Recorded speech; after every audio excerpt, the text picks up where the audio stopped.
আসসালামু আলাইকুম। Family kitchen থেকে আজকে একটা পেয়ারা মাখানোর রেসিপি নিয়ে আসলাম। তো সচরাচর সবসময় বাজারে যে পেয়ারাগুলো পাওয়া যায় এখন, কাজি পেয়ারা, বড় বড় পেয়ারা বা হাইব্রিড দেওয়া পেয়ারাগুলো, সেগুলো না। আজকে আমি আপনাদের সাথে শেয়ার করছি দেশি পেয়ারা। দেশি পেয়ারা সাধারণত এখন বাজারে দেখাই যায় না। ছোট ছোট যে পেয়ারাগুলো আমরা আগে দেশি পেয়ারা খেতাম, সেটা খুঁজে খুঁজে আজকে আমার হাজব্যান্ড নিয়ে এসেছে। অনেকদিন থেকেই খুঁজছিল সে বাজারে, তো আজকে পেয়ে গেল। আর পেয়ারাগুলো সবচেয়ে মজা হচ্ছে, পেয়ারাগুলোর ভিতরে হালকা পিঙ্ক কালারের, একটু গোলাপি কালারের মতো মাঝখানটা বিচিগুলো। তো সেই পেয়ারাগুলো আজকে সে নিয়ে এসেছে। সেখান থেকে আমি কয়েকটা পেয়ারা বেছে নিয়েছি, একটু নরম নরম দেখে, কচকচা দেখে। পেয়ারাগুলো আমি এভাবে পরিষ্কার করে ধুয়ে তারপরে ছোট ছোট করে টুকরো করে কেটে নিয়েছি।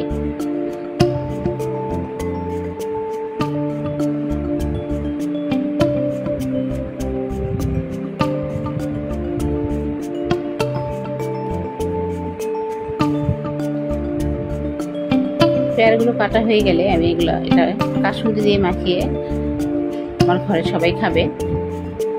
এর মধ্যে যদি বোম্বাই মরিচ দেওয়া যায় তাহলে আরো মজা হতো, কিন্তু আমার ঘরে আসলে ঝাল খেতে পছন্দ করে না, কিন্তু আমি অনেক ঝাল খাই। সবাই যেহেতু খাবে সেহেতু ঝাল আমি দেইনি।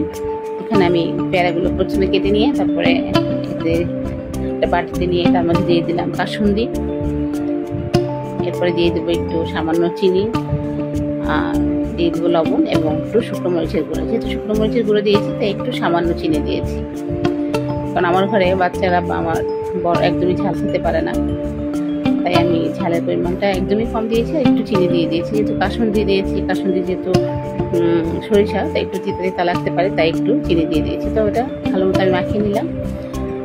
তো হয়ে গেল আমার দেশি পেয়ারা মাখা। যদি আপনাদের ভালো লাগে তাহলে আপনারা ভিডিওটা দেখবেন। এতক্ষণ আমার সাথে ভিডিওটা দেখার জন্য অনেক ধন্যবাদ। আসসালামু আলাইকুম।